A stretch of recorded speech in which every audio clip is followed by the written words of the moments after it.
What's up, everybody? Kicking it stateside. This is the time. We have been waiting for. U.S. men's national team starting their last cycle of this World Cup qualifying. Obviously, we have Prem starting back up again, full slate this past weekend. But the main topic today will be our boys in blue. So let's not waste any time. Let's get into this. Like, subscribe. Let's roll.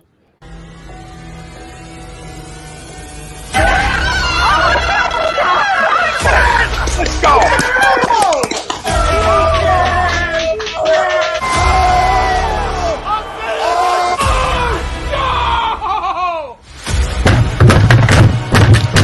This ain't the fuck like horses think he stinks! Oh shit! It's gone!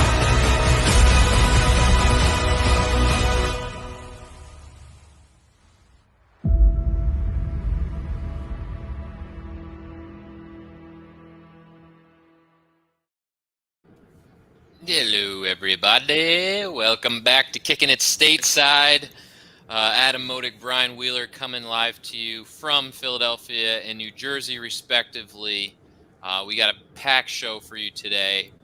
The main topic, obviously, we got the U.S. men's national team starting up this final cycle in these final 3 games of World Cup qualifying to see if we go to Qatar in November. After this last World Cup in 2018, which we did not qualify for. This is the moment I think everybody has been waiting for.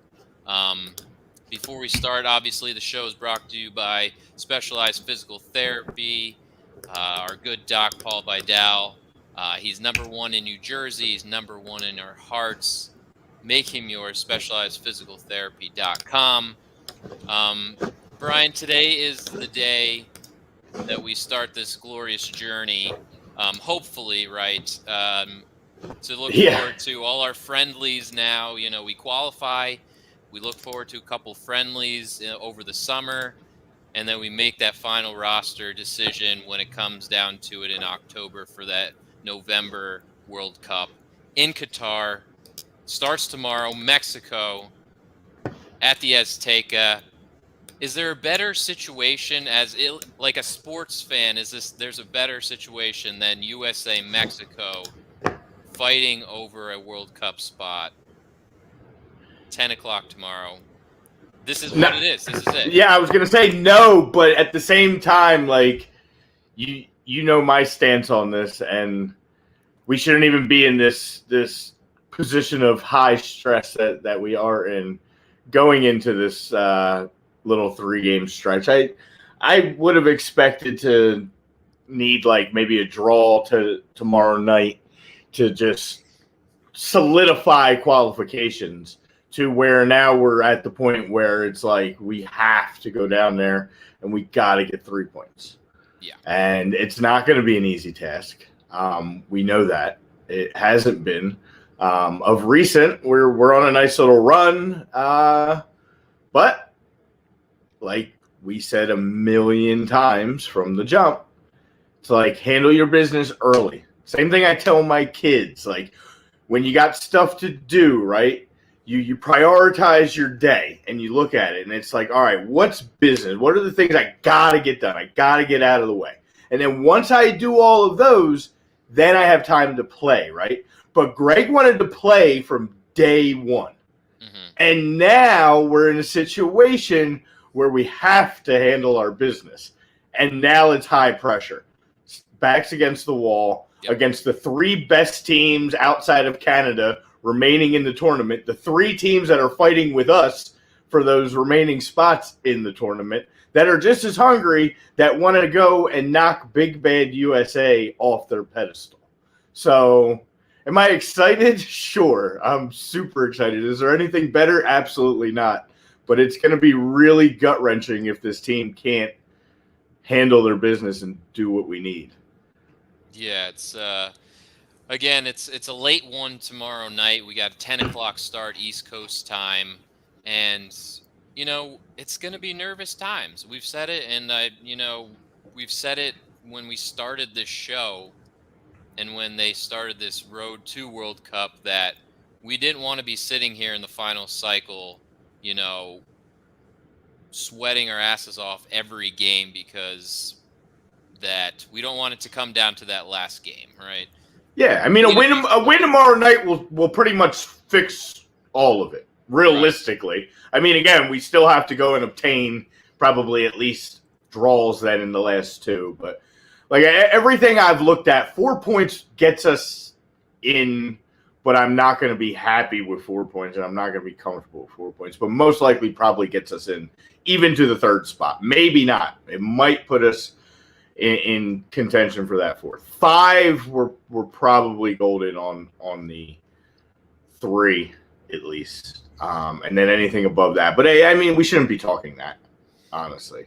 Like we should be 6, 9, 7. Like, yeah, it comes down again to like reality versus what is actually going to happen. Here's what we would love, 9 points, right? But again, it's like the whole window has been less than what we thought. So you'd expect less, at least probably. I'm hoping 6. Here's one beneficial thing, though, that is possibly could help us in all of this that I read today, is the fact that, you and I were big on not just qualifying, but getting first because of the position that it puts us in. Now it looks like that won't actually matter due to the fact of when the draw is going to be and that they won't have all the teams in the draw qualified yet. So what they're going to do is they're just going to have placeholders for them. So they're not going to know their rankings when those draws come because they're not going to actually have the teams in officially yet. So it could work in our advantage. It could bite us in the butt and put us in a really tough group when we do qualify. But that's coming up too. That's like within the next week or so here. It's before the final game. I know that the draw. I think it might be Sunday. Oh, nice. Yeah. So we should know even like a possible grouping we could fall into right off the bat before we even end. Next Wednesday at Costa Rica. Yeah.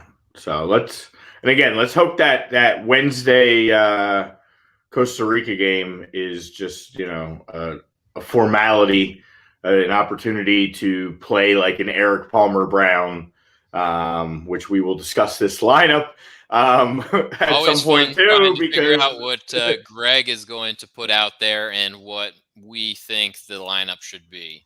Yeah. I mean, unfortunately for those who don't know, we did lose a couple guys, so we'll talk about that when we talk about the lineup too. I do want to say what up to Pove.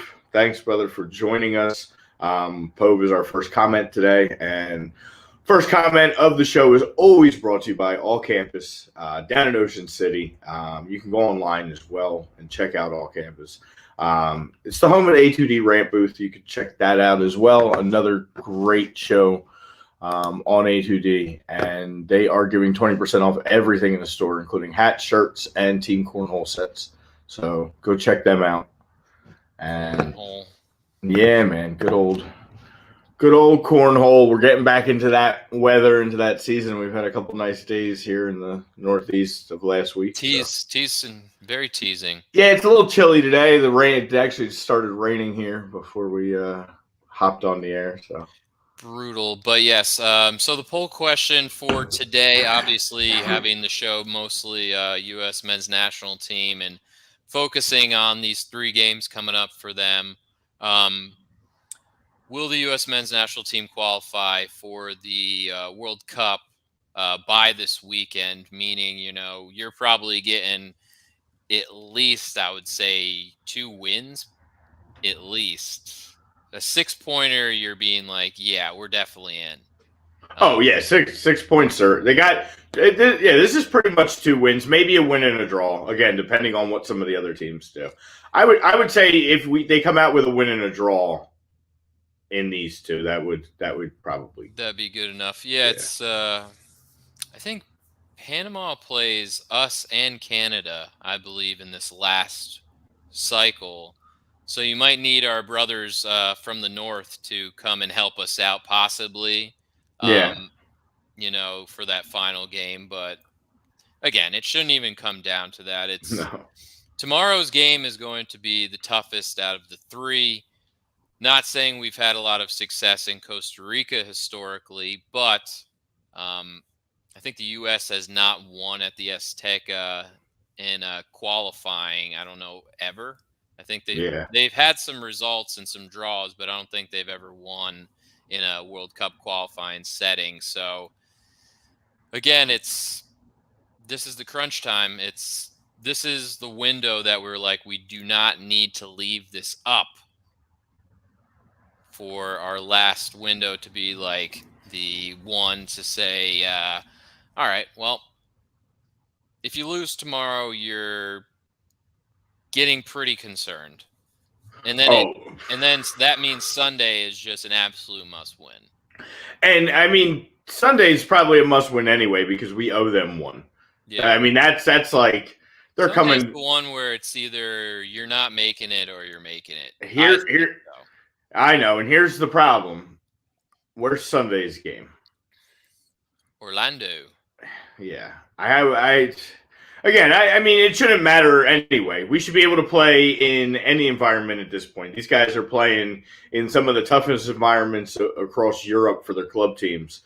I don't ever want to hear the environment excuse, but Panama in Orlando, not going to be the homeliest of home games. It's not going to be, Minnesota in February. I can promise you that. It's going to be a very diverse fan base, very, very mixed crowd, I would say. So it's just so important. It was so important to handle our business back then. We should have gone into Panama and at least come out with a point. We should have went to El Salvador and come out with 3. Those games. The excuses were heavy, man. Again, they weren't preparing. They weren't handling their business. Greg was playing. He wanted to play in the beginning, and now we gotta struggle. Now we gotta fight. You want to tinker against like lesser opponents, and that came back to bite us in the ass. You know what would have been really cool? Like if I was a coach, you know how I would have approached it? I would have been like, guess what? If we work really hard in the beginning and I go with my best of the best and I make sure that we get as many points as we should, when we got to these 3 games, guess what I could do? I could tinker. And if there was guys that were like on the cusp of coming to Qatar, those would be all the guys I would bring and throw them into a pool and let them fight it out for those final 4 or 5 spots and really see what those guys were made of. But you can't do that now. Now you have to play these as if we are. And we had that question, about last window. Do we got to play these games as if they are World Cup games? And we do. And unfortunately, we're doing it now with probably undoubtedly 2 of our best players, 2 of our best offensive players. Where we have struggled for goals in this qualifying. We're going to be without Aaronson.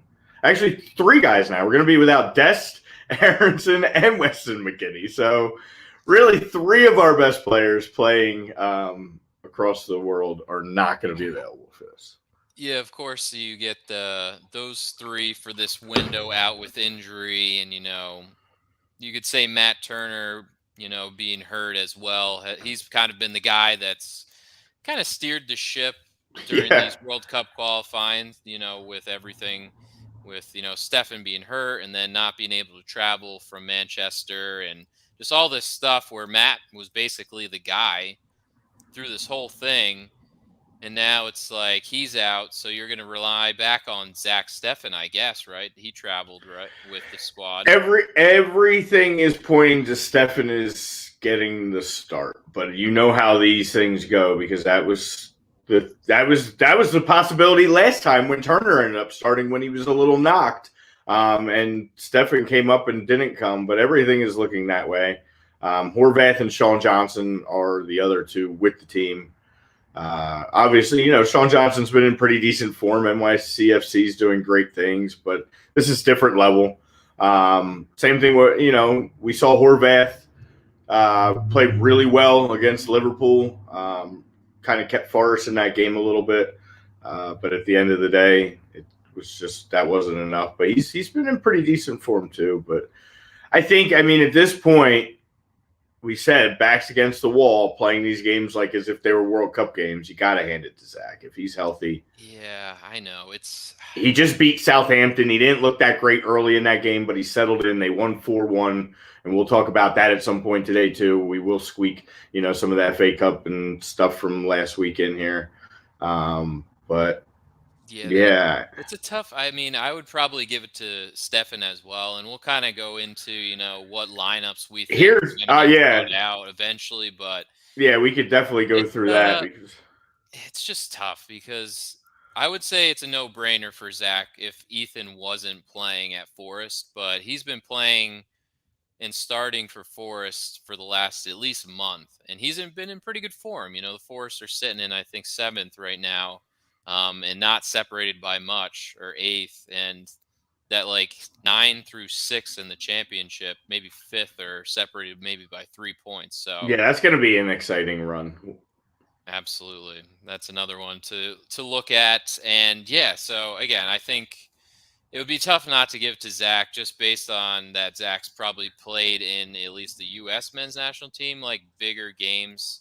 Obviously, he made the start for City, which I'm guessing is gearing up for him to make this start tomorrow, just to give him a run out in a decently big cup match. It's a quarterfinal of an FA Cup. And again, that's why I would trust if Uncle Greggy decide to make that call and make Ethan the starter, because he's played in huge games, and he played in that huge game the other day. That's what it's going to be like at the Azteca. You're going to have a hostile atmosphere. Granted, it was a home game, but you're still playing the best in the world in Liverpool, so you have that experience and what it's going to be like, and the magnitude of the game is probably as unpredictable as Greg is. I think we could probably pencil Zach in. I would just it'd be a ballsy move if he put Ethan in. Honestly, Ethan's got 7 caps. Johnson's got 9. Well, I guess starts, and then Zach's got 26. So it's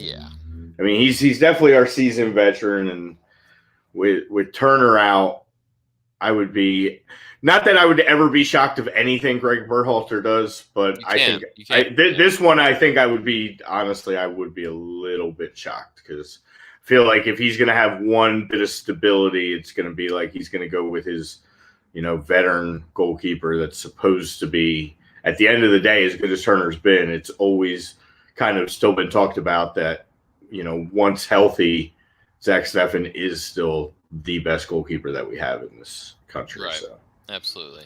Yeah. So I guess for right now, poll question before we move on.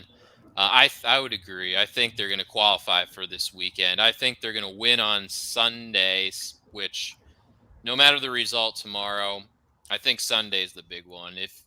If you win that, I think you're going to feel pretty good about qualifying, because everything else going on within the group probably will start to settle out a little bit as well after 2 matches.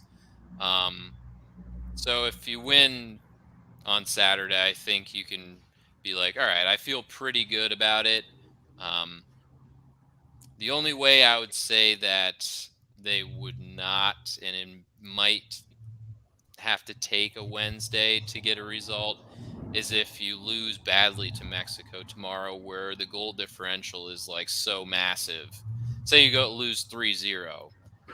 Then of course we're talking a little different, where you're like, whoa, okay, now we got Panama really in our rear view. Let's pull that one out of the air and throw that one away. Everything out there. I know, I know, because how the stress of this goes too, and it's bound to happen, because we said a lot of things, and we didn't expect to lose to Panama the first time around. We didn't expect to draw El Salvador 0-0. So it wouldn't be shocking at the same time. We got to hope that doesn't happen. Again, our poll question today is and always brought to you by BetUSA, the leading online sports book and in the market for over 25 years. You can bet anywhere in the USA on everything. So click the link. 125% on sign-up bonus. We talked about that. You know all the ones that are out there. That's one of the best you can get. So check out BetUSA. And my answer is an emphatic maybe. No. An emphatic yes.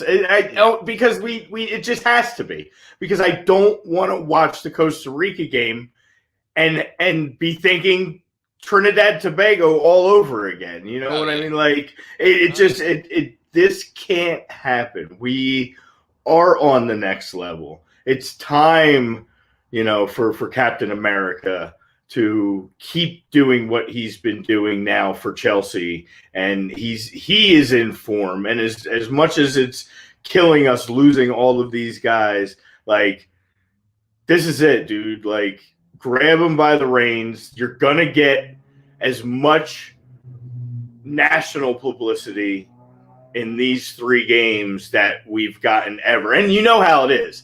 It's like they're waiting for it. Like the national media, the national sports media, the non-soccer media is praying against the team, unfortunately, which is like you just have that vibe. Like it always just seems that way.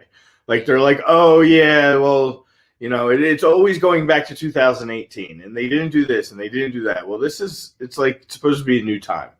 And we got to change this whole narrative. I'm tired of hearing that from the casual soccer fan or the not even soccer fan. And that's all that they know of recent is that we weren't in the Olympics and we weren't in the last World Cup. Mm-hmm. So, yeah, I mean, you see it all the time on the comments, it's all about, the men's team sucks and the women's team should do this. And why do we even have the men's team? The women's team is this. And yeah, it's just, it's time because history has not been on our side recently. And to write a different narrative to say, hey, this U.S. men's team is on the up and up and is going to start competing eventually. You have to qualify for this World Cup. There's no other way to put it. You have to do it because the game of soccer is growing in the U.S. And you saw in 2014 how hyped the whole country was and got behind this U.S. men's national team, all those huge watch parties that each city was throwing, and it was just insane. And we made it out of our group, which some people thought no, some people yes. And I honestly didn't think they were going to make it out of that group. We're like, hey, we made it. That's great. That's coming off of 2010 where they got by the skin of their teeth out of the group, Right. And again, it comes down to heroics. They were supposed to build off of that and then said they went the complete other way. We gave one of the best teams, Belgium, a run for their money in extra time. This is great. This is a great stepping stone and building block. And then, of course, 2018, you need a point at Trinidad, and you can't even get that. Yeah. So it's time. That's why my little caption today was the time is now. You have to take this opportunity to show not just the world to start taking us serious, because we have so many players now going about overseas and playing well. McKennie is one of the better players on Juve this year until his injury. Aaronson's playing well for Salzburg. I know Sargent's had an up and down season, and Norwich isn't exactly a top side, but he's getting some good burn, and we could use that. And Pulisic, again, the guy seems like he's he's found that love of the game again, right? He seems like he's enjoying his time. He's scoring goals. He's getting assists, and Chelsea's just going to benefit from that too. So again, exactly, Marcus. It's you got to get that out, and you got to believe that we're going to do that. It starts tomorrow. It starts tomorrow, and it's going to be a tough one, and we're going to be on the edges of our seats the whole match, and we'll give our predictions then eventually towards the end of the show. But I think it's going to be close. Win or lose, will remains to be seen. I'll kind of give some insights towards the end. Yeah. Need some more time to kind of contemplate what I'm envisioning, and maybe once we go over what lineups we're going to see, Yeah, well, do you know how we operate, or you and I have come up with the good solution when putting a lineup together and then going with what we would want versus what the fans want versus what Greg's gonna do. And we've kind of at least adapted to that a little bit. Sometimes I think maybe we expect it and then it doesn't happen and then he just totally curveballs us. So like this one's going to be the craziest because again, it's the biggest game. It's on the biggest stage, as far as any of these games you play. The Azteca is the most famous stadium, the best team, the home of the best team, for the longest time in CONCACAF. I mean, there's no secret unless you're just getting into this game, and those that are, Mexico kind of held CONCACAF down for a very long time, and USA's held their piece in there. And a few other teams have poked around here and poked around there, but for the most part, it's been Mexico with us kind of being little brother until recent. We know the recent history, which again is going to get them even more fired up to play tomorrow. It's a rivalry. Right. It's going to be nasty. They need this game just as bad as we do. Like you look at the table, we're all sitting in that same little. So it's like. People are like, these guys really got to want it, and they really got to go out. Well, what do you think the other guys across the pitch are doing too? That's like what they don't. They're just going to be like, oh, it's America. Let's lay down. We got to let them in, right? They. I mean, yeah. So imagine the pressure of us just from not qualifying for the last World Cup to U.S. soccer being on the up and up to us being. The last 2 years have kind of dominated Mexico, and that hasn't happened, in the past. You imagine the pressure Mexico and the media is putting on that team. They've been underperforming this World Cup cycle or the World Cup qualifying cycle. They've lost to their little brother, 3 straight times now. Yeah. They're at home. You got to think about that. You think there's pressure on us. There's big-time pressure on that Mexico team tomorrow, so I would expect nothing less but an absolute bloodbath on the field. You got to be careful saying. You got to be careful saying that in Mexico. Don't. They will take that literally and be like, "Yes." Yeah. Poor choice. No. Actually, perfect choice, but. I just lose my my internet and I just drop. Just straight dropped out. It's like whoops, they're watching and listening. But it's like going to be tough to sleep. I think no matter what, you're going to either be jacked up at midnight tomorrow, or you're going to be super nervous for Sunday. Yeah, and uncomfortable. Like it's not going to be good. I said that the next week until next Wednesday, where we're done with this qualifying and we can kind of sit down and say, all right, sweet. We did this thing. Like we can now focus on our friendlies for the summertime. And then we can focus and start doing the whole thing. Well, who's going to make the final, 30 guys that get called into camp for this World Cup roster? That's the fun part. That's what we want to see. We don't want to be like, well, we did it again. We bottled it and, we suck and we shouldn't be not qualifying with this roster and the pool we have of talent. That's all I have to say. It's just, it's unacceptable if we don't do this. It just is. Yeah, you're right. The talent is there. Our pool, we're better than Panama by a long stretch on paper, not even close. Yeah. And to come up and Costa Rica, both of them. Yeah, to come up Yeah. less than them would be just a massive failure. Costa Rica has one big-time player, and that's it.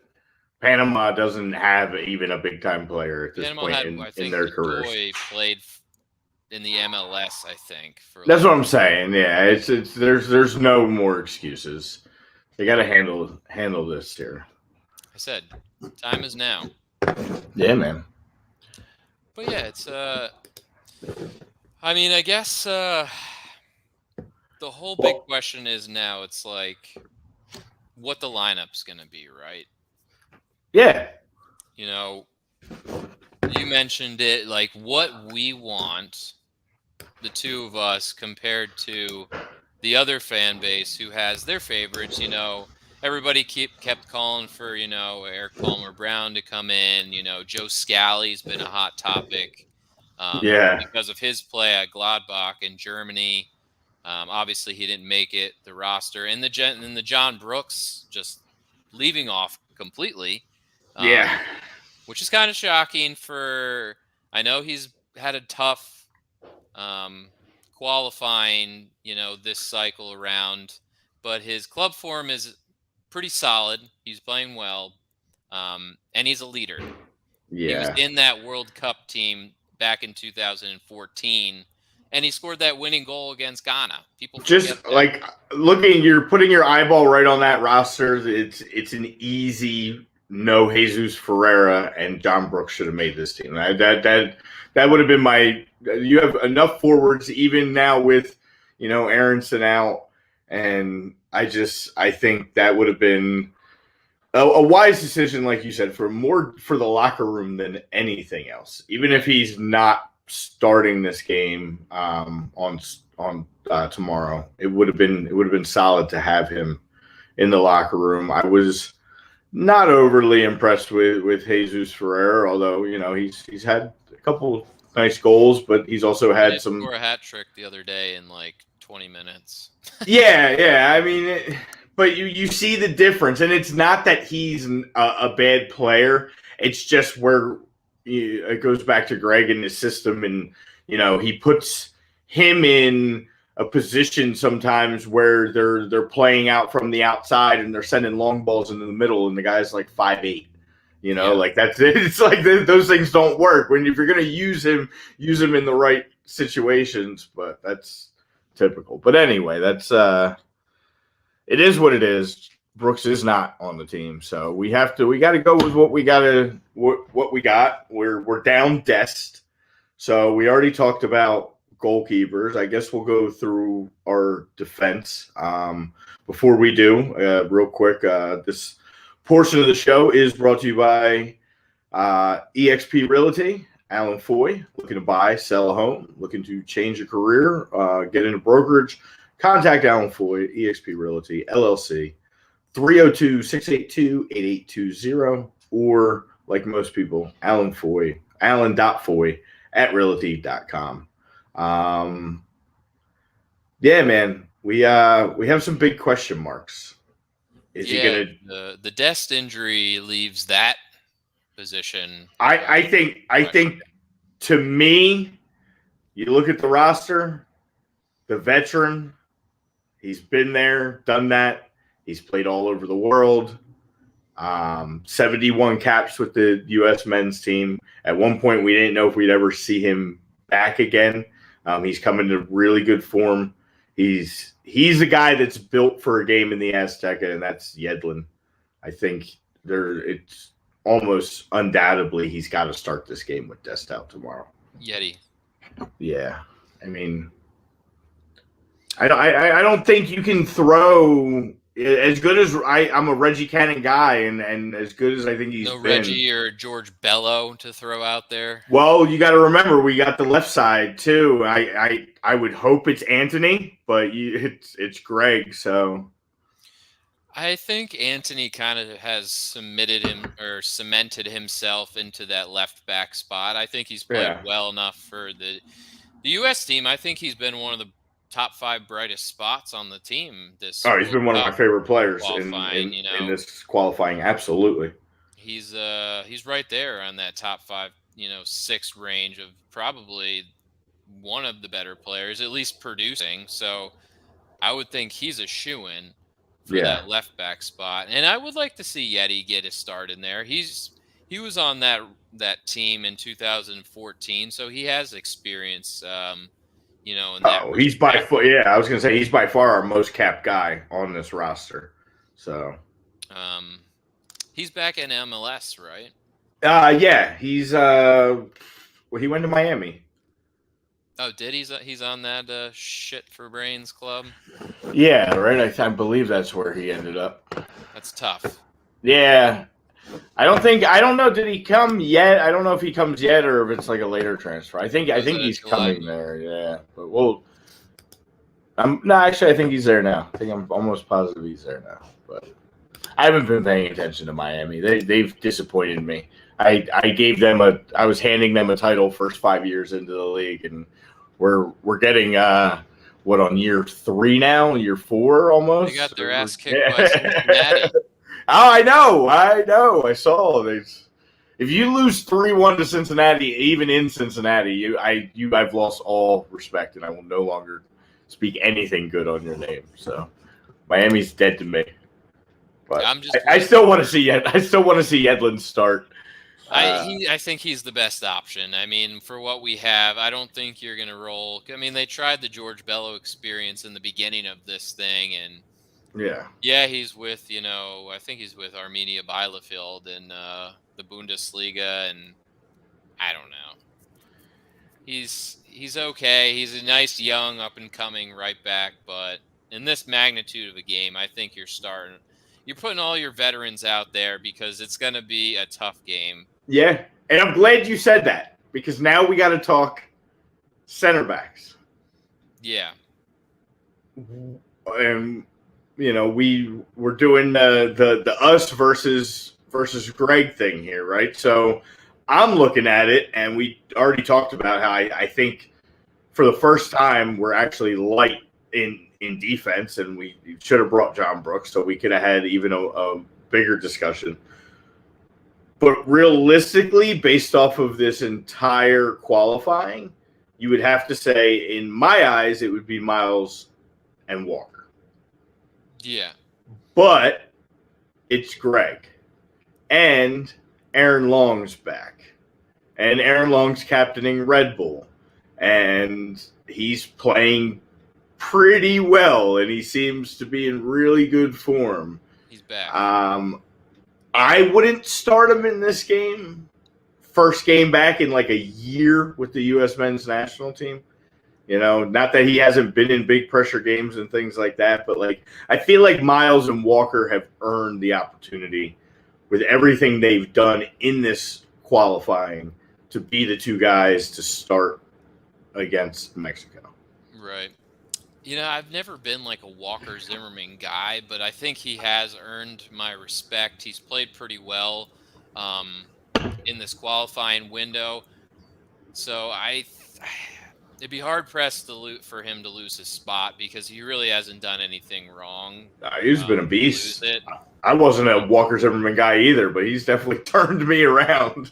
And I think he's the type of guy for this Mexico game because we've seen him be pretty physical, and we've seen him get in guys' faces. Like, he's not afraid, to stand up to anybody, even though that's kind of, where's the meme of who was that? Oh, yeah.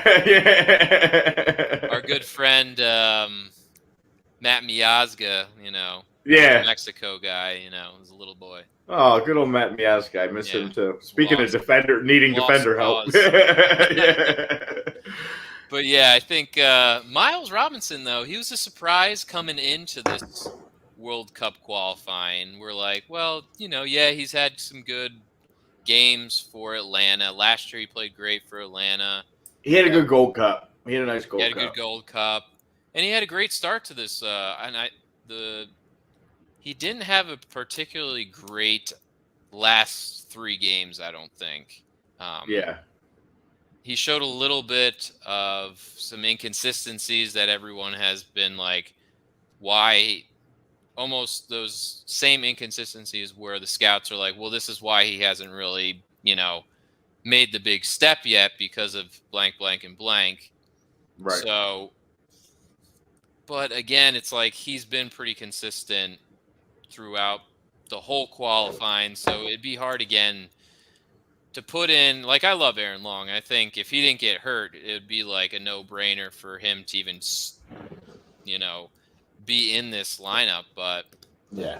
the fact that he hasn't played and hasn't been in the team a lot recently, again, not to his fault or anything, it happened. But I think Miles and Walker have done nothing really wrong. And these really the only options we got, with John Brooks not making the team at all, that kind of puts you in a tough spot.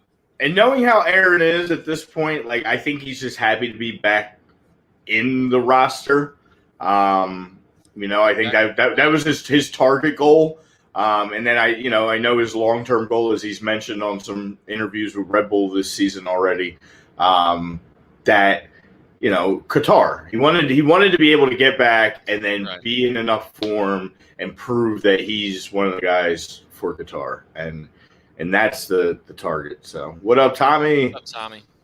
So, I mean, I love the guy, obviously, with being a Red Bull legend already and in his own right, and the things that he's done. But I think these other two, like I said, have probably earned the start. Although we throw the Greg factor in, and it's like, he'll be like, well, I brought up Eric Palmer-Brown for a reason, or I brought up James Sands for a reason, like, and do something weird and make us super uncomfortable. Like, I love James Sands. He's another guy that, like, turned it around for me a little bit. I wasn't so much of a huge fan of his. He was doing some weird things.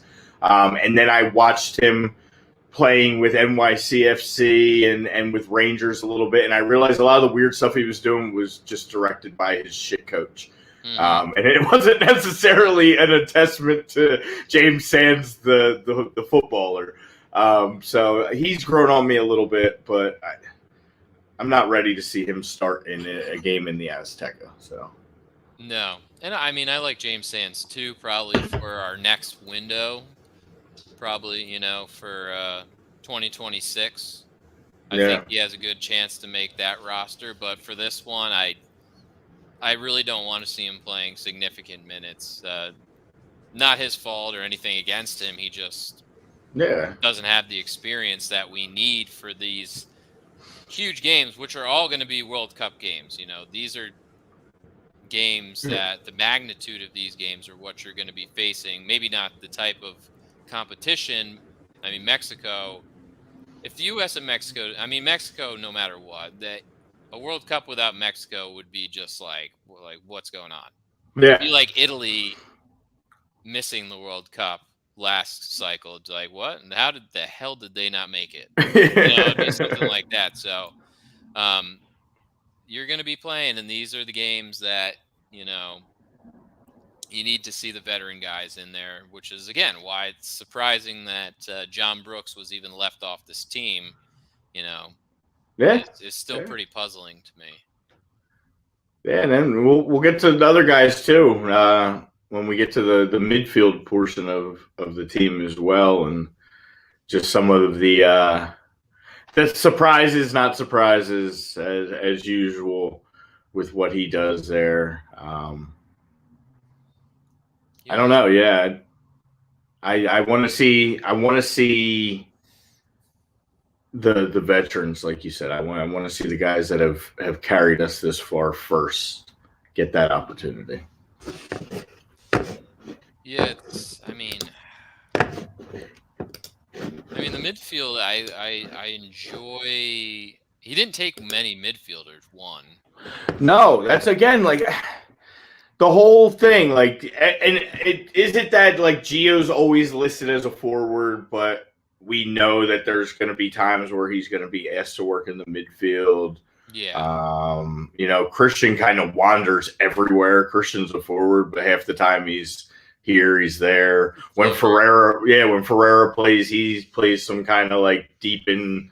Aaronson hits that role sometimes, although we're not going to be with him, but I don't know. He confuses me again because like you were leaving Busio off some of these prior ones, and then now you're like, not that he hasn't been in like terrible. He's not in terrible form, but he's not in form to where like he's doing crazy things at Venezia, and he's like getting national press all over the place, and he's like scoring goals in clips over there or something. Like he's a good player, but this is life on the line, and I hope the guy carries us a little bit. We're going to need as much help in the midfield now, but I was kind of surprised with him making this window.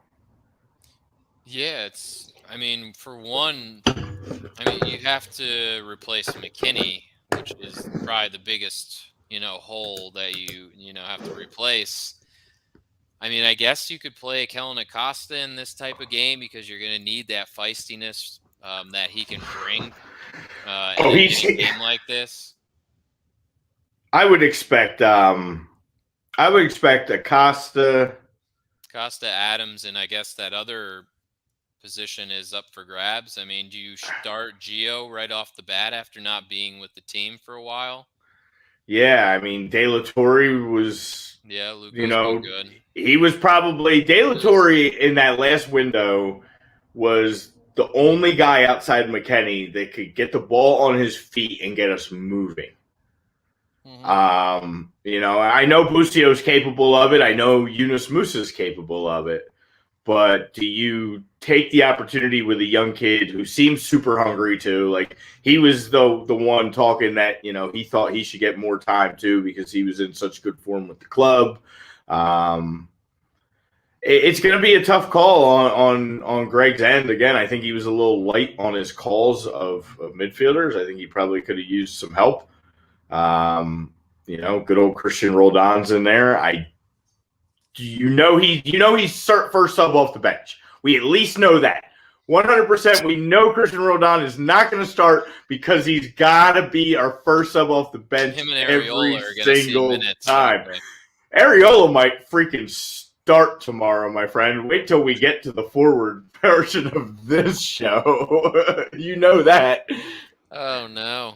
They had a nice interview on ESPN about Paul Areola and his account getting beer thrown on him at the Azteca. So they're already highlighting Paul Areola on the worldwide leader over here. So trying to push for.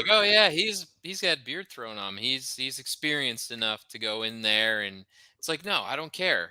So all the guys you got beer thrown on them there. I was gonna say all the good, bright young stars coming up for this U.S. men's national team, and ESPN does a piece on Paul Areola getting beer thrown on him at the Azteca. Like, come on, man! Like some of the MLS players, because people are like, oh, okay, yeah. Yeah, like go do a nice interview with Gio Reyna and his dad. Like, do a spotlight like that. Like, maybe wake up some of those people that hadn't watched soccer since like '94, and they're like, "Oh yeah, I remember that guy. His kid plays. He's really good. Cool. Maybe I'll start watching soccer again." Like, let's market our stars. Let's get this thing going the right way. Somebody, one of the reporters, Gio was doing a presser, I think yesterday or today, and one of the reporters, I don't know if it was just a slip of the tongue, was like, "Hey Claudio." Like he called him his daddy. Oh man! You could just see Gio like smile. He's like, like, bro, come on, man. Yeah, I guess it's a good thing. It could be worse things, but yeah, it's not bad to be called Claudio Reyna. No, poor reporting though. Poor. Yeah. What was that? A Freudian slip of the tongue? Yeah. Maybe just like, oh yeah. Yo, Daly, what up? Reyna. What up, brother? And just hello, Brian. Going back, the midfield portion of the show was brought to you by Manscaped. We need to do some manscaping on this team and get things in order. So, Manscaped, 20% off, free shipping. That's all we ever got to say. Use promo code A2D. Very simple. Unlock your confidence with the right tools for the job. Go to manscaped.com. Winter's over, fellas. Let's go. Yeah, it's time. Gotta Did the old trim down, see how the results are coming in from the time at the gym. Nice. Yeah. Got to see the definition. Yeah. That's what's up. Gotta get that 40-year-old dad bod going for the beach this year. I know. Feel ya. It's time to shed it and get the manscape out. Yeah, buddy. Before we go into forwards, do we want to talk about anything else across the world of soccer that has happened? I mean, I might as well give my quick mention for the name today. Las Vegas Legends. No, I am not on a runner betting sports. My bracket is about as bad as everybody else's across the world. It has nothing to do with that. We have the United States Open Cup going on today. There was already games today. There's games going on this afternoon. There's not going to be many televised. But one that will be televised this evening, 10:30, the Las Vegas Legends will be hosting the Park City Red Wolves. Vegas has a player on that team who is a fan of Kicking It Stateside and an OG fan of Kicking It Stateside, our boy Julio Vargas. So we want to wish him the best of luck tonight in that game. I sent him a text. He said, I hope that we put on an entertaining performance and get a dub. And I told him, fuck entertainment, just get that dub. Like it doesn't matter. Park the bus, make it ugly. I don't care if it's 1-0. You guys come out of there with a win, and forget we're all the cameras are on, and just play your game and get a result and move on to, get a couple more wins. You're on your way to playing an MLS team, for God's sake. Yeah. So A2D fam, anybody. 10:30 tonight. You can stream it on ESPN Plus. Julio is a big fan of the Eagles. He's a big fan of A2D Radio. He found us when we first started after the I think that the Jalen Hurts draft and Tommy and their reaction to that draft. And he was out in Vegas, being originally from this area, an Eagles fan, saw the stream, brought him to A2D. Having to see a soccer show, and the rest is history. So it's pretty cool. And now we're going to get to watch him play tonight, hopefully. Yeah, we had Julio on the show probably like a year ago. We did, and I would love to get him on again. Hopefully, coming off of a big win. Nice. But I won't bother him probably to come on for a little while if they don't win. But if they get the dub, I'm definitely going to text them and see if we can get him on the show maybe for the next week or so.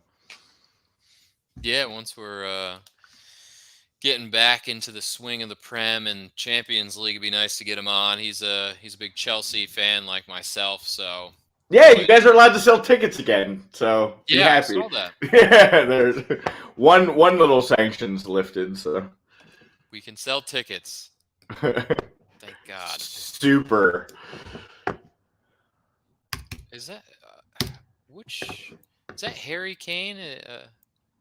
A shut up and dribble moment there for him? Oh, yeah. Good old Harry. Don't let some people see that. Yeah. Well, everybody now is going to start speaking out about having the World Cup in Qatar.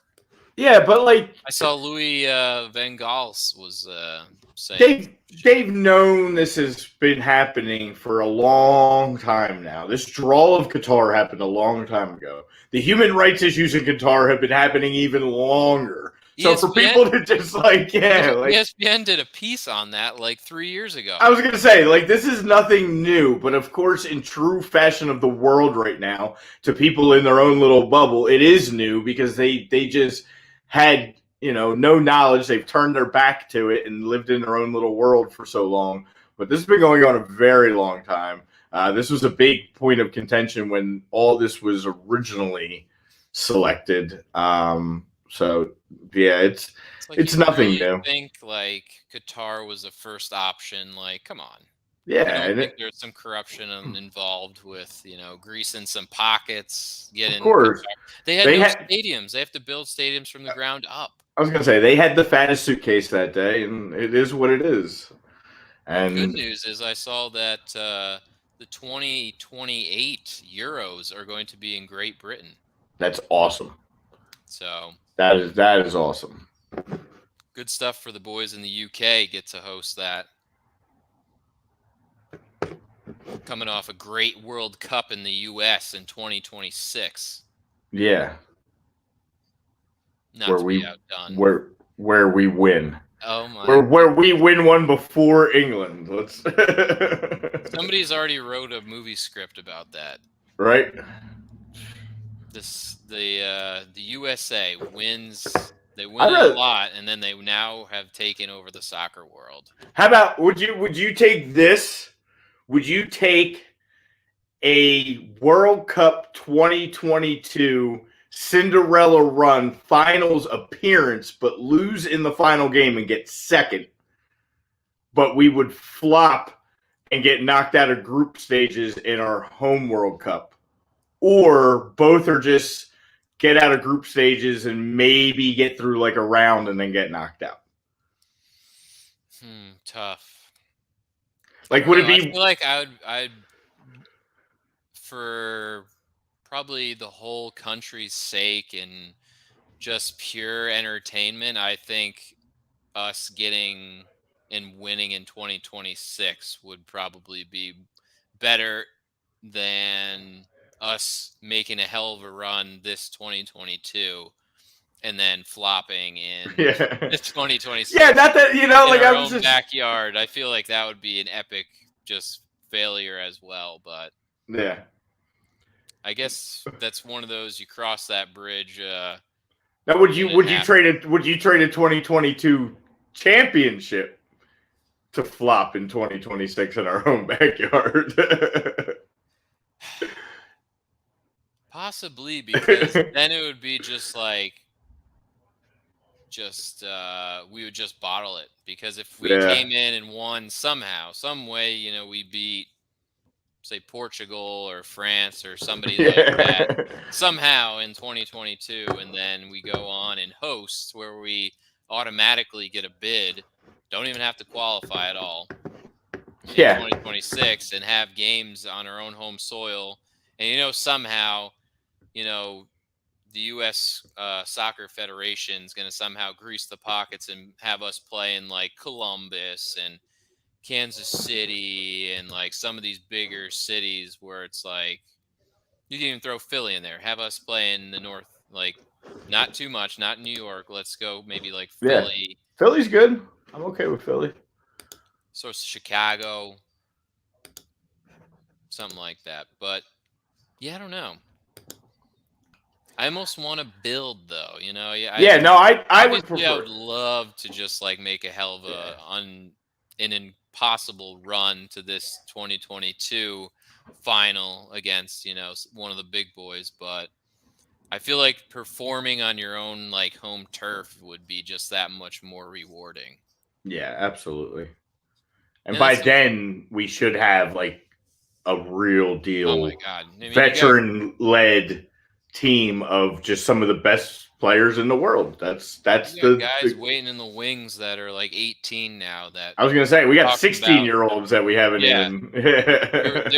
We're talking about them in the next cycle, like your Justin Chase and your Brian Reynolds and the Joe Scallies of the world. Thinking he's going to be the starting right back, or Chase just got his first start, so that was cool. Right? Yeah. Yeah, buddy. And we'll have our new coach Jesse by then. He'll keep Leeds afloat for a year or two, and then Greg will underperform in 2022 after we qualify, and it'll be perfect timing for Jesse to take the reins for that final 2026 push. Jesse did come out and say, "Hey, support the coach, man." I know, and well, that's because Herc keeps going after him. I love her.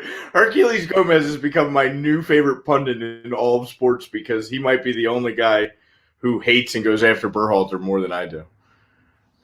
he's what all of the fans are saying and get behind. And he is a Brendon voice has of the platform to say what we're all thinking. Yeah, he is. He has been kind of the voice of a lot of our like Facebook pages and stuff that we follow. So We're like, wow, that's a great point. And thank you that is for bringing that up to the national media, saying, why is he not getting criticized more? Like, we've been winning games, maybe 1-0. We had one really good game against Honduras where we just the floodgates opened up. Dude, there's been a lot of it's. You go back even again. We've talked about this numerous times, and we'll bring it up again. You go back even to that Gold Cup run and all that. It was a lot of 1-0. There wasn't a lot of performances where you could just kind of get up. We always joke about and like get up and go, scrape the dishes in the dishwasher and turn your back for a minute and take the dog out for a quick pee and not have to worry you're going to come back and look and be drawn or down or, it's like you're literally focused in, edge of the seat for that entire game. They don't give you that comfortable moment. And I'm really ready for that comfortable moment to happen here. Yeah, so maybe this is it. Maybe they'll do the complete opposite and, they play down to some of their lesser competition. Maybe these last three, maybe they're just going to be like, let's do it, guys. And pull it all together and just dominate these last three games and somehow climb up into even the first place spot and let everybody know who owns CONCACAF. That would take quite the bottle by Canada. Yeah, I don't think Canada's losing that top spot, but even without JD. Yeah, Canada right now for everybody. The table is as follows. Canada sits in top with 25 points. U.S. in second at 21. Mexico right behind us also at 21. 3-goal difference in the goal differential. And then Panama at 17 and Costa Rica at 16. So, and 1, 2, 3 gets in. Fourth plays. Is it official? We talked about that. New Zealand. Fourth would play New Zealand. I'm pretty sure that's the sets team in that. I'm pretty sure, but I'm almost. Like it could be, the Common Bowl like 5th place team or something like that. Right, so like a Peru or a Chile or one of them too. But anyway, no matter what, you don't ever want to play that game. So I would not want to play a 2-leg where you have to travel all the way to New Zealand for one of the Olympics. No. So and again, we're night and day. If you look at our roster and all that, we should be night and day talent wise above a New Zealand squad. But those are those weird little things and uncomfortable moments that you don't have to have if you just take care of your business. If that happens, that means if we finish 4th, that means that Panama beat us in Orlando, most likely. Yeah, that would. And we probably have drawn maybe twice. Because it would take a lot for Costa Rica at this point. Well, here's this. For 4. We have tomorrow night, while our game is going on, we have to keep a close eye on that Canada-Costa Rica game. It's in Costa Rica. Canada, they win this game, they're 100% clinched first place. We have to actually root for Canada because if Rica wins, that's very bad news. We are monsters Canada fans tomorrow night in that game. Because there's I think the betting odds, I want to check them again, but Panama is huge favorites over Honduras, and rightfully so. Honduras is just dreadful. Awful. They don't have one win yet. No, they got nothing going on for them. Panama's at home. So, like, Panama's licking their chops, and we hope maybe they're overlooking this Honduras team, and, the soccer gods are in our favor, and at least maybe a draw or something. But you can almost book 3 more points for Panama, which now puts them up to 20. Yeah. Right? That puts them right on the heels. So just say Mexico and U.S. draw. Now we're both sitting at 22, and you got Panama kicking right up on behind us with 20 points. And then, Costa Rica, they got 16. What do they do at home against Canada? Do they steal a point? I mean, for them, they want to get a point. They want to stay alive for that 4th and final spot. Right. It's big, man. This is this whole day tomorrow. The those 3 games, the Jamaica-El Salvador game is absolutely meaningless, unfortunately. Thought Jamaica would have made a push in this, but that's the 7 o'clock game, and then Panama's at 9, and the other 2 are at 10. So, yeah, we're definitely Canadian fans tomorrow, big time, because if Canada does go down there and win, I mean, it would take a miracle for Costa Rica to get a 4th spot. They would have to win out. yeah. Plus have USA or Panama drop a lot of points. Basically all points, because that would mean we would only need 1 point to basically kill them off. Yeah, we don't want them getting any sort of excitement, any sort of momentum building. Like Costa Rica beating Canada in Costa Rica could be a dangerous thing for the U.S. men's That's like national worst team. case scenario if Yeah, Panama, runs roughshod over Honduras, plus somehow Costa Rica wins like a 1-0 game at home to Canada, then we're. I mean, both those things are perfectly okay to happen if we beat Mexico. If we win, but if we don't win, or even draw, 1 point's not enough anymore. We need the 3s. I like the 3s. Basically, we can't have Costa Rica pick up a win. That happens. It starts to get a little. Where's Dan when we actually want Dan? Has he been messaging you a lot? I haven't seen him. I haven't talked to him much lately. Hope he's all right. Yeah, I'll have to send him a message. Like, sorry, man, I work now during. Yeah. There's a lot of European qualifying going on too tomorrow as well. So for everybody who needs their soccer itch, you can basically start about 3:45 Eastern time with the European games, and then into the evening you got the Conan Bowl as well. Some interesting odds in some of these games for anybody who wants to jump on. Again, check our sponsor BetUSA or all your sports books. You can get some pretty interesting odds in these games. Asia's still going on too, so there's still a lot of things to be desired. A lot of teams left. The playoff games for UEFA going on this week. You're talking about? I guess they're like I guess these are playoff games, right? Because you have Italy, Northern Macedonia. Yeah. You have Portugal, Turkey, Sweden, Czech Republic. Speaking of odds, Sweden is favored pretty decently in that game. I'm just a little surprised. I know the Czech's a little bit older team, but the Czech Republic's a solid squad. So that's one to keep. You might want to keep eyeball if you're the betting type. Wales, Austria, the Russian-Poland game obviously is canceled, and Scotland and Ukraine is postponed. Right. So, yeah. Yeah, because it's like then the 2 winners play each other. It's like broken down into like almost tournament. Kind of like a bracket. Yeah. Because they were saying that I believe if Portugal and Italy both win these first matchups, they have to play each other. Oh, one of Portugal and Italy is not and then the getting winner into the World Cup. Of the Portugal-Italy would go to the World Cup, and the other one would not make it. Yeah, one of those two, believe it or not. Italy coming off the monstrous Euros win. Now, again, we've talked they've been just riddled with injuries. And tough.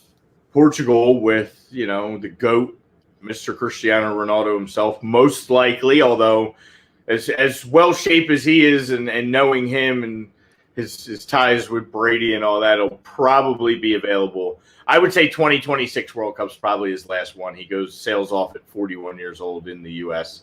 As he signs his contract with Miami, after the tournament. But you're really looking at his last super probably competitive opportunity at a World Cup. Yeah. So there's going to be a lot of hunger from him driving that team. It's not, kind of though. Portugal has a lot of good up and coming cats that are. They do. But yeah. But you still got to go with the old. If he wants to play, he's going to play. He's going to be like, let me get 30 at the end of every game. Like, it won't matter. Yeah. But I would not be surprised if he plays until 40-something years old. Yeah. At this rate, I don't see any reason why he wouldn't. And as of now, he said he's honoring his contract at United, so we'll see. We've heard that from many footballers many times, and for now, 2 weeks later they're out. And depends on how the season ends, and obviously United's got all these. Now they're apparently going to try and coax the Ajax coach at the end of the season to come on board and go. I'm like, all right, so you're going to go after another Dutch guy who had success at Ajax. Well, everybody has success at Ajax. It's no secret that they've been running the Dutch Eredivisie for years. Yeah, they have so many more problems they got to fix before they just worry about like these run in of coach. Like start internally and fix some problems. I mean, you have some great talent, but I don't think a lot of it's necessarily working together. None of them's they're not gelling at all. They have 3 of the 5 highest paid guys per week or whatever wage-wise in all of the Premier League in Ronaldo, Sancho, and Rafael Varane. Mm-hmm. And they're struggling to compete with the likes of, Spurs and Arsenal right now for that 4th spot. So it would be concerning if I was a United fan, definitely. And you and I have talked about it. It's not all about the money, man. It's about getting that cohesion and the guys that want to play well together. So they haven't had it. They just have not had. Well, one, ownership is just not setting them up for success, and with the coaching, I speak with a United fan at work, and he said, "Well, it's I don't blame too much on the coach and the front office. It's the players have to also be able to gel together." I'm like, "Well, I guess Yeah, but they're the ones picking those players and keep changing and not putting guys in and putting guys in. Well, we were talking before the show even started off camera that, there's an article in ESPN, 6 players that can help United. Well, okay, why do they need 6 players? They shouldn't need 6 players when they just brought in, all these guys to help their squad now. Right, yeah. And they just don't work out. I know. Yeah, it's that somewhat of a vicious cycle, unfortunately, for United. But what else? I mean, we could touch FA Cup quick before we get back to US and then we'll do team. Yeah, we'll do forwards and then wrap it up after that. Predictions. So. Yeah. We did have FA Cup as well going on. The run for Middlesbrough is over. Your boys handled that for the rest of the teams remaining. They took out one of the bad boys, the Cinderella stories, pretty easily, I guess. I would say it wasn't. Yeah, I wasn't expecting. I thought maybe Middlesbrough would put up a little bit more of a fight, honestly. Yeah, I mean I think they were kind of they were burnt at that point. Yeah, they spent their nut on beating other teams like United. And who else did they beat? West Ham? Not West Ham. Yeah, it was West Ham, wasn't it? Was it? Man United and West Ham? Yeah, no, Tottenham. Tottenham, that's Tottenham, right. Sorry, yeah, Tottenham. West Ham almost lost to Bournemouth. That's right, Yeah. So Chelsea moves on. Kind of a surprise, maybe not in the fact that they lost, but just how bad Everton got smacked by Crystal Palace. I just can't figure out that team. they come off with a great win in the league, and you're like, all right, that's nice. You know, you fight, you get that late goal against Newcastle, which again, Newcastle just they were looking so promising, and now they're starting to come back down to earth again. Yes. But they've got enough wins and enough results where they're probably going to be okay. Do you think enough bad teams still at the bottom? Do you think this Everton loss was just not that you ever like honestly would do that? No one's going to go in and just like throw a game or anything like that. But it's just one of those ones where Frank's kind of like, it couldn't hurt us to lose this because we have one focus, and that's to not get relegated at this point. So anything like any less games that we don't have to play, like how much would an FA Cup be worth if you got relegated in the same season? You know, like at this point, it's like let's get out of here and let's put all our resources into just trying to not get sent down to the championship. Yeah, maybe. I mean, if that somehow is what he would have said or possibly said or whatever you want to speculate, he's a hell of an actor, because after the game he was like, I told the lads, like, how the hell did we come out here and put up that horrible game? Yeah.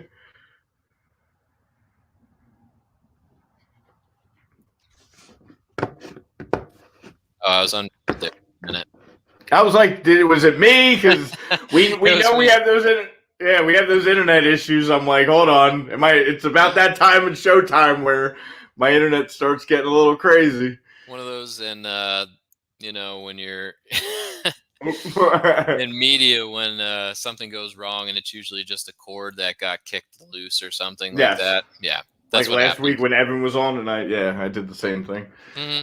Yeah, that happened. But what I was saying, I was like, Frankie came out and said, hey, I don't know how these guys came out here and put up that lackluster performance. He's like, I'm super disappointed the way we came out and played. And it's like, is that the case? I don't know, man. Well, just like in his playing days, he just got outworked by Patrick Vieira. So he definitely did. I mean, maybe he just threw in the towel, like you said. So, you know what? We got to focus on one competition. If we win this game, it's like that's probably what he's using now. I mean, obviously, I don't think he probably thought that going in. But as soon as you lose a game like that, like that's probably what his locker room stance is. Like, it's all right, guys. We don't need that. We got to focus.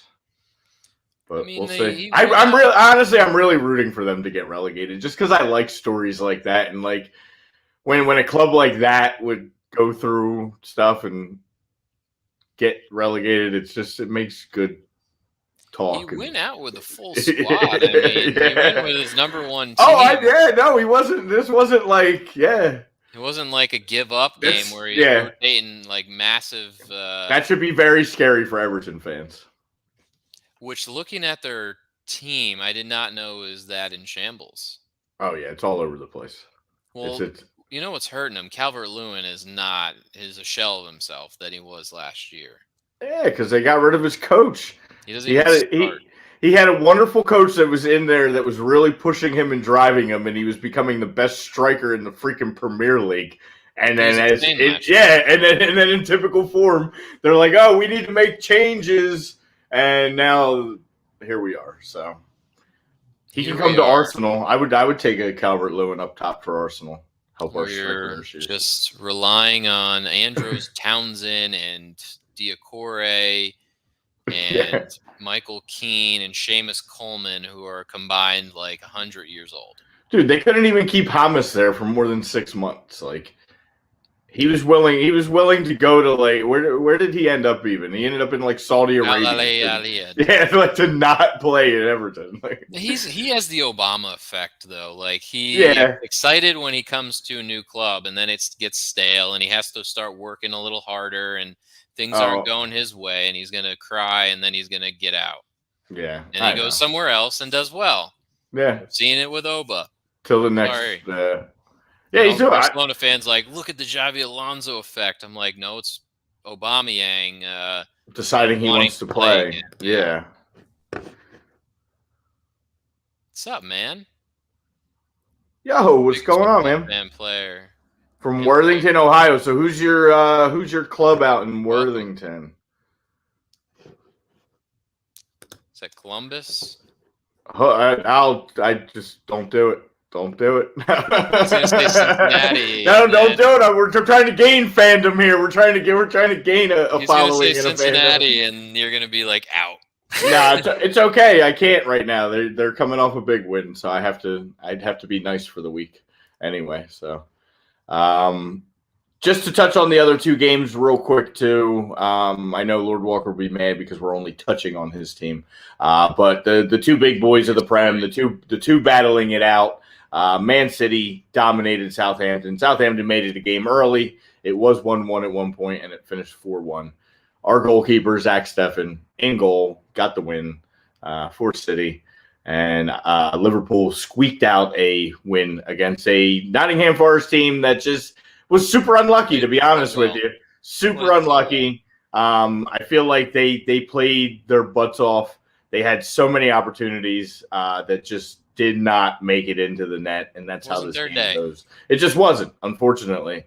But it was a fun run for them too, and like you said earlier, they are still in that contention for a championship spot. They're going to make a good run. I think they got a good mix of vets and some young kids. This Brennan Johnson kid, he's like 20 years old. They're winger, and be on the lookout for him. And this DJ Spence, he's on loan from QPR, but apparently some Prem teams have been knocking on his door for a little bit now.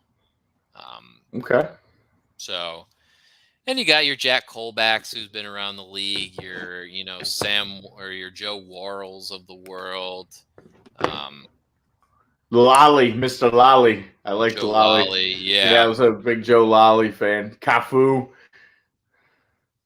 coming off the bench for them. So, and our own guy, Ethan Horvath, in net. So, and he basically has taken the number one goalkeeper shirt away from Bryce Samba, the veteran. I think Cameroon, or I forget where he's from, but he got sent off one game and he was banned for 3 matches, and then Ethan has not relinquished the shirt. So good.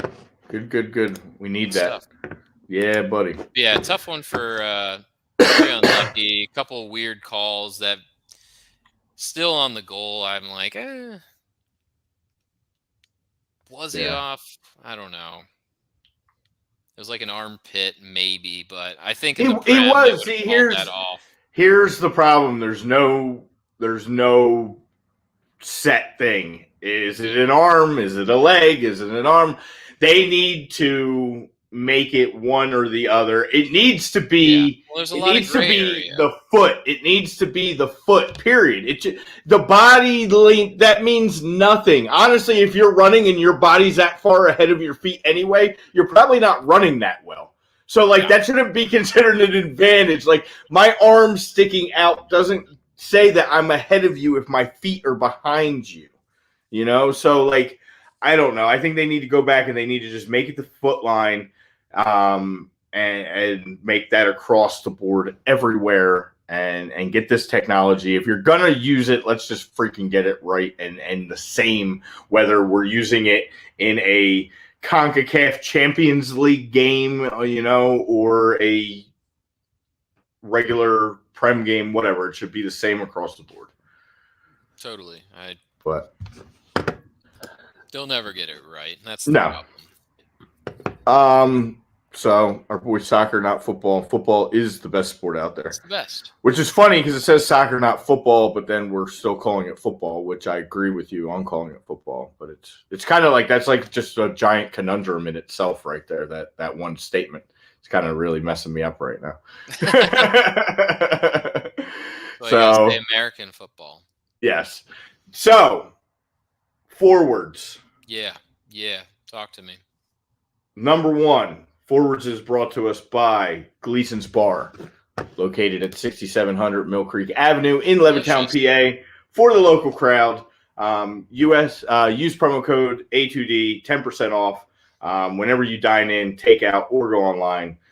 Gleason's Bar and Steaks.com. Solid cheesesteaks. Yeah, get yourself a nice meal if you're in our area for the game tomorrow night. Hit them guys up, and you'll save 10% when you tell them that you saw it on Kicking It Stateside and A2D. Forwards, it's kind of fitting that we save for last because I think as much as we can talk about this and talk about that, this is the position of contention most among us, the fans, Greg himself, his fifth personality.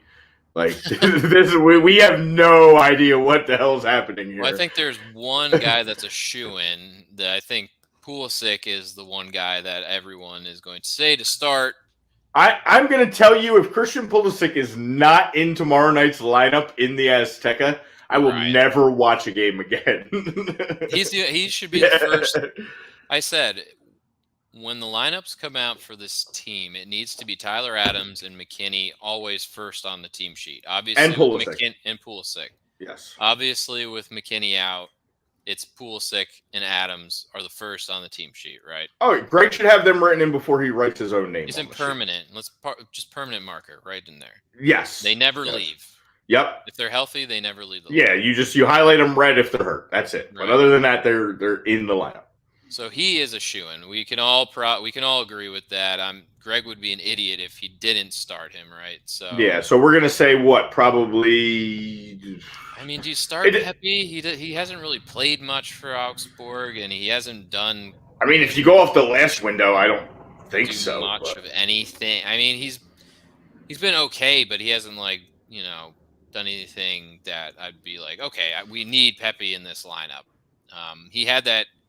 He had the great Honduras game. He's pretty much saved us from, that 3-point window there we got on goal differential. May come back and be huge for us, obviously. And he's great. He's going to be great, right? He's a young kid. He's going to go through his ups and downs, but he's not exactly a shoo-in for me at this point. I would like him in this particular game probably to come off the bench. Right. Again, I know this is monstrous too because the guy picked us. That was his choices were Mexico and the US, and he's not only picked us, but he's been very vocal about and been supportive of his decision through all of this. Even when he has had his recent struggles. It's not like he's like, oh, well, see, I shouldn't be sitting on the bench. I should be playing in Mexico. No, he's been a great pro through all this. But I think I don't know. I don't want to say the stage is too big for the guy, or if it's so much that it's he's going to be overwhelmed because he's going to be playing with so much. I don't know. It can go either way. It's I would love to say, all right, we go Gio, Pulisic, and Pepe. Two Gio and Pulisic to kind of hold him together there to send a lot of service in because he does well with service. That's where he strives. And kind of give him that opportunity to be like, hey, this is why I chose the U.S. in Mexico and really show off. But then at the same time, it's he's a super young kid. Do you want to put that much pressure on his shoulders? And I'm thinking I would probably go with PFOC personally. I would probably agree. I was going to say, am I crazy to start, Jordan PFOC in this game? I would love to see PFOC, Pulisic, Gio. Right. I'm predicting that Gio possibly starts in the midfield instead of Musa possibly. I've been a big proponent of that too. I feel like he should always have been one of those. Possibly a front three of Pulisic, PFOC, and Timmy Weah. Because Timmy's been solid on that right hand. Dude, if you could get Tim Weah, Reina, and Pulisic and PFOC all on the pitch at the same time and make it work, I am 1,000,000% in favor of it. If you tell me Reina's going to get that spot and not Luca De La Torre, and you're going to go with Costa, Adams, Gio, and then get those three up top, I'm all in, and if they don't win, then I don't know if we can put that on players coaching, but I would have to put that one on the players. If he has the balls to get all those guys on the pitch at the same time early in that game, and they can't make it work, then I can't kill the guy. Yeah, but you want the best players on the field, and I think that gives it the best opportunity to win, having Gio in the midfield. Like I love Musa. I would prefer to have, if Gio's healthy and ready to rock for 90 minutes at least, then throw him out there. I'm afraid of the Jordan Morris or Paul Arriola, one of the two, getting a start because it's Mexico, because of the MLS ties, because of their familiarity with the players on the Mexican team and playing at the Azteca because they both have done it before, and the whole thing. I'm preparing myself, as we always say, for the Greg choice, because it's like, I kind of want to talk about, because last time we did it and then he didn't do it, although he started fucking Zardes, so he kind of did it anyway. Yeah, he did it in a different way, but I think we riot if any Arriola or Jordan Morris start. I mean, no offense to Jordan Morris, I think him coming off that bad injury and him actually being included in this team is fantastic. Oh, I'm all in favor of seeing Jordan Morris coming in the 70th minute for Pulisic while we're up 2-0. Beautiful. Yeah, run him out there. Yeah, show us your lineup. I don't know how you're going to do it. I don't know can you post that picture in there? You're welcome to if you can make it happen. But I would like to see. We always want to see everybody's lineup. Lay it out there. But I would be Pifak, Pulisic, Arriola. Like, I just don't want to see any of that going. I know, I don't. I'm trying to like. You're trying to get in Greg's head, but you just can't. You just can't predict what the guy. Well, let's not do it. Let's hope that he just comes to his senses and he listens to everybody, including Hercule, and he just goes out there and he takes his best 11 that he has available and he gets them on there tomorrow night. Unfortunately, you're going to text us in the soccer group and say something, because there's going to be one surprise in that lineup. Yeah. It happens every time. You're like, oh, geez. You called it. There it is. There's Paul Arriola. It better not be Christian Roldan. we riot if it's Roldan or Jordan Morris. That's what we'd love to see going into the World Cup, probably. Richard Robinson, Adams, McKennie, Reina, Pulisic, Sargent. Chris Richards guy, I guess. You know what?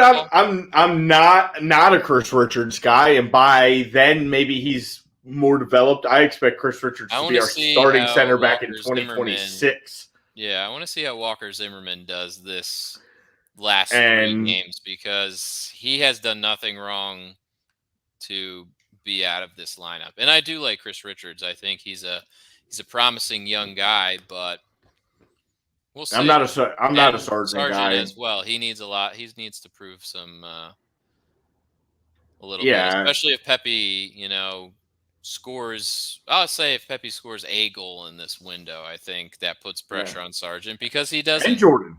Yeah. I think Jordan Morris is a tough. No, Pifak. I'm sorry. Oh, Pifak. Right. Pifak. Yeah. Sabachu, Pifak, whatever we want to call him. I should never say Jordan.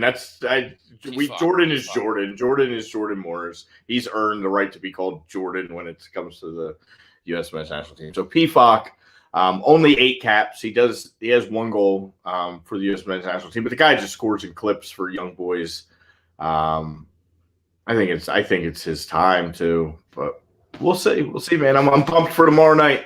I really am. I wish it wasn't at 10 o'clock because I get up super early in the morning. But I'm gonna. It's kind of a brutal start, but I think everybody's just gonna bite the bullet and maybe have a sleepy Friday. But yeah, all I'm hoping is by the next time you and I are on the air, we are celebrating a qualification heading into that Costa Rica game of the evening, and that we don't have to somehow change our schedules around and make that Costa Rica game a live watch party because it's going to mean us qualifying for the World Cup. As great as that could be, and it could be really good for our viewership, and that would be kind of fun and cool. Like, I'll save that for some World Cup games. Like, I don't want to go through that. I don't want that game to mean anything. I want to be able to do a nice show celebrating our clinching and just previewing and knowing that, that's going to be a game where we get to start Eric Palmer Brown and, some Christian Roldan because it means absolutely nothing. I want to have some streamers and noisemakers on next Wednesday's show celebrating us clinching and getting to the World Cup. Yes. I don't want it to be a solace, where we're biting our nails waiting on 9:00 next Wednesday to seal our fate, Yeah. thinking like, oh no, is this going to happen all over again like it did in 2018? So, yeah.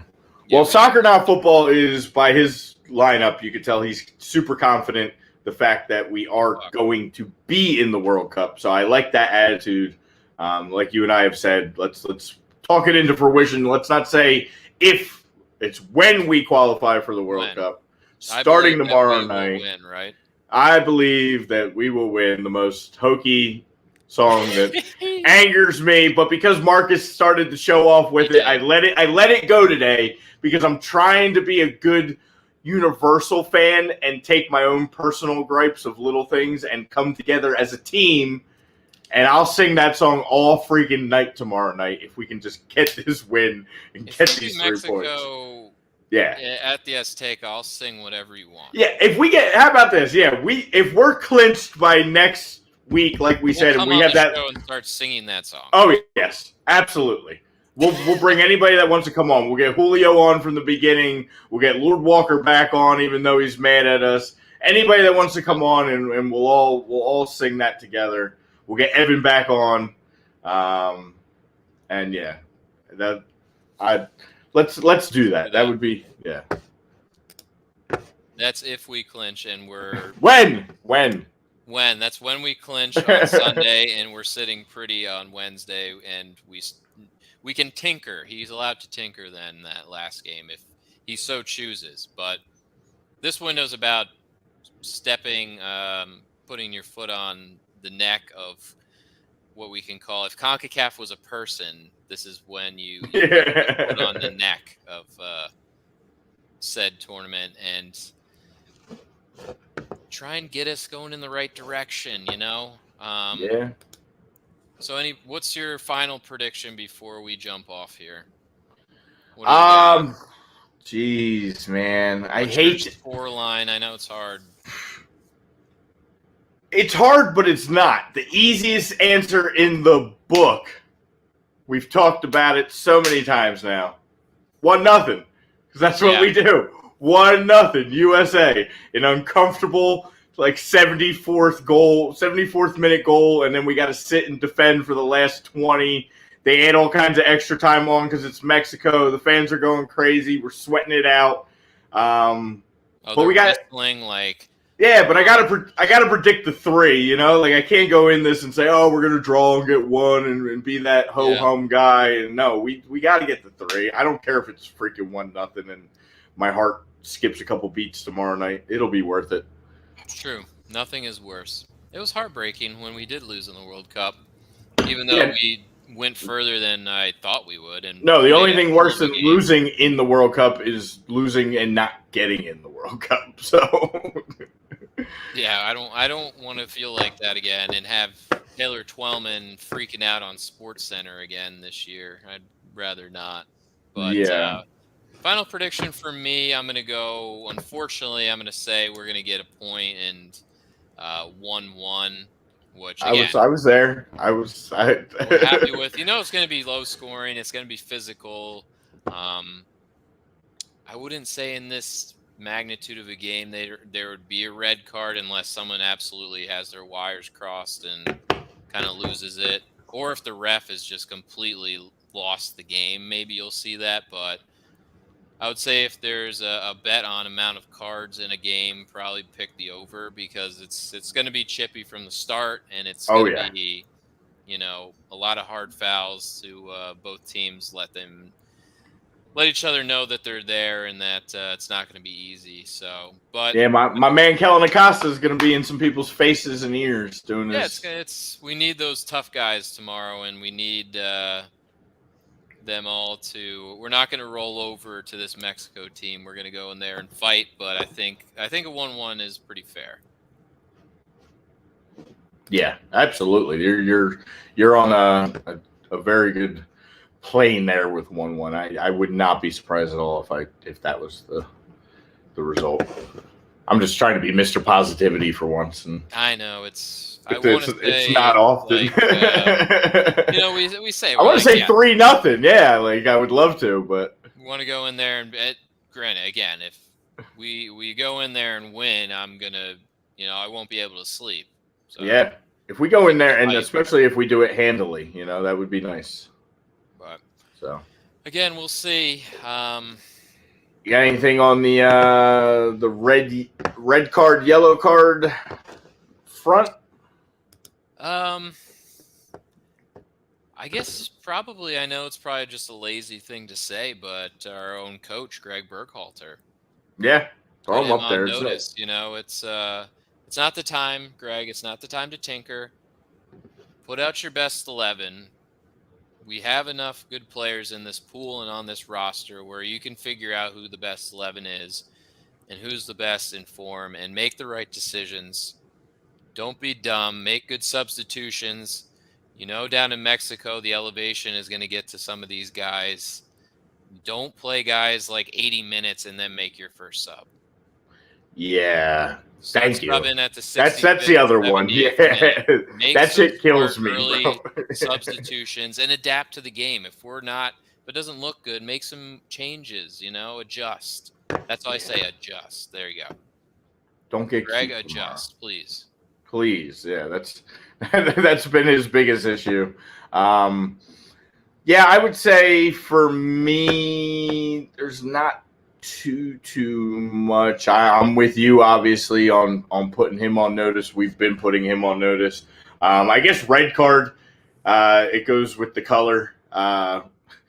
Russia is still putting in bids to host the Euros. So, that just takes some big balls. Yeah, that's all you can say about that. So, being that it's Russia, the Red Army, they get my red card for just having zero pulse of anything, and just still out there trying to throw bids in for the Euros. And unreal. It's almost laughable, but it is. It's laughable, but it's not because it's so sad. But it's laughable that they're just could be that stupid at this point. So, and our red card, yellow card segment is brought to you by Araya Public Adjusting, 813-564-3364, licensed in Florida and Pennsylvania and 13 other states. So a lot of areas. Fight homeowners insurance. Don't fight homeowners insurance alone. Get yourself a good public adjuster. Greg's going to need himself a good public adjuster if he fucks this up and we don't qualify. So, yeah.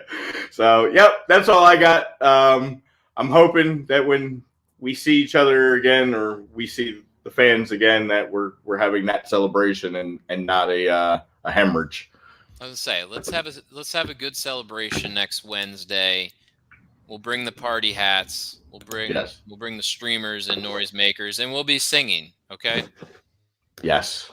Everybody wants to see that. So thank you everybody for joining us.